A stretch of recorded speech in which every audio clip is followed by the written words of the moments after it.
السلام علیکم ورحمۃ اللہ وبرکاتہ۔ بسم اللہ الرحمن الرحیم۔ اللہ کے نام سے شروع کرتے ہیں جو بڑا مہربان اور نہایت رحم کرنے والا ہے۔ پارہ نمبر 23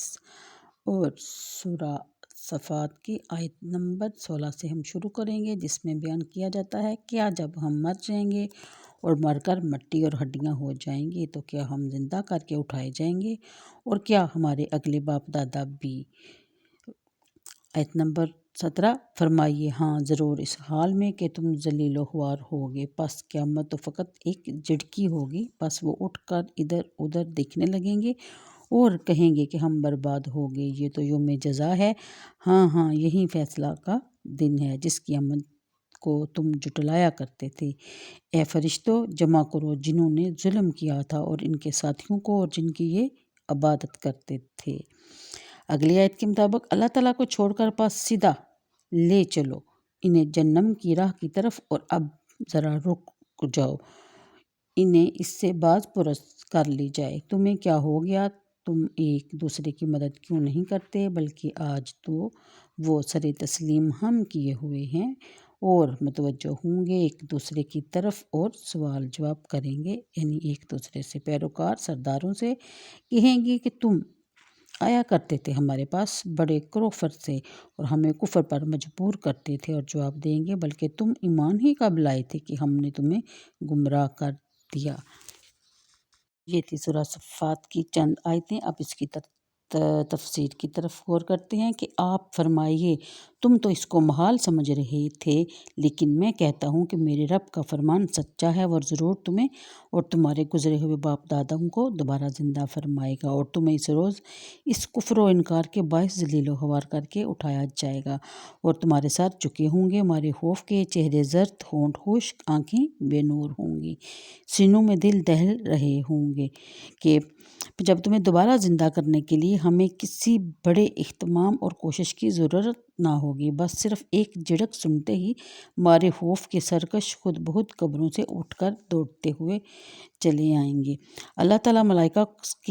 فرمائیں گے ملائکہ سے کہ ان سب کا کالی بیڑوں کو اکٹھا کر لو، جتنے مشرک اور کافر ہیں، ان کے ساتھیوں اور ان کے بت وغیرہ جن کی یہ عبادت کیا کرتے، سب کو لے چلو، انہیں سیدھا جہنم کی طرف دھکا دے دو،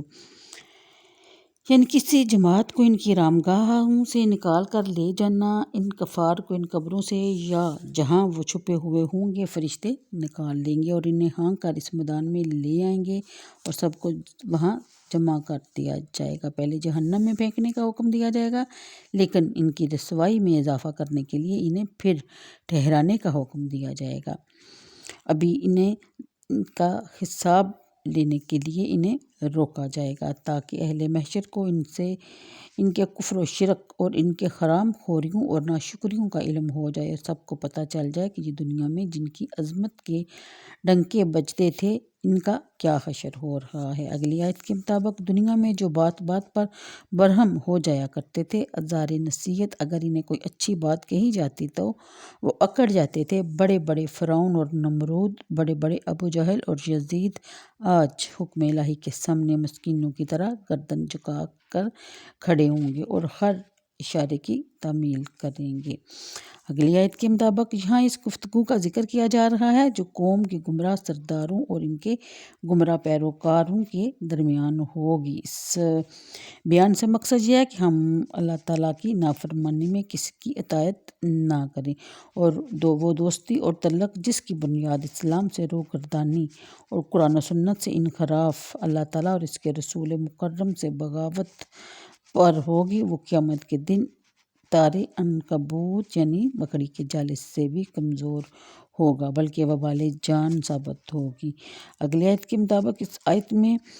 یمینی کا معنی کروفر اور شان و شوکت ہے۔ ماتحت لوگ اپنے سرداروں کو کہیں گے کہ تم بڑی شان و شوکت اور کروفر سے ہمارے پاس آتے تھے اور ہمیں اسلام سے ہٹا کر کبھی سوشلزم کی دعوت دیتے تھے، کبھی یورپ کی ننگی اور یہاں تہذیب کو اپنانے کا مشورہ دیتے تھے، اور یہ بھی کہتے تھے کہ تم آنکھیں بند کر کے ہمارے پیچھے چلے آؤ، ہم دونوں جہانوں میں تمہاری ذمہ دار ہیں۔ آج کدھر گئیں تمہاری وہ شوخیاں؟ ان متعدد آیاتوں میں یہ بتایا جا رہا ہے کہ گمراہ رئیس اور لیڈر اس روز کوئی ذمہ داری قبول کرنے کے لیے تیار نہ ہوں گے، بلکہ الٹا الزام اپنے پیروکاروں پر لگائیں گے اور انہیں کہیں گے کہ تم خود تو کافر تھے، تم نے اسلام کو قبول ہی نہیں کیا تھا، ہم نے قطعاً تمہیں مجبور نہیں کیا تھا کہ تم دعوت حق کو قبول نہ کرو۔ مقصد یہ ہے کہ قیامت کے دن ہر کوئی اپنے مال کا خود ذمہ دار ہوگا، کسی دوسرے پر اپنی گمراہی کا الزام لگانے سے کام نہیں چلے گا۔ اس لیے قوم کے سردار اور ان کے پیروکار دونوں اس حقیقت کو خوب ذہن نشین کر لیں تاکہ روز محشر انہیں کف افسوس ملنا نہ پڑے۔ تو آج کے لیے اتنا ہی، مجھے دیجیے اجازت، دعاؤں میں یاد رکھیے، ویڈیو کو لازمی لائک اور شیئر کر دیا کریں، یہ آپ کی طرف سے صدقہ جاریہ ہوگا۔ اللہ حافظ۔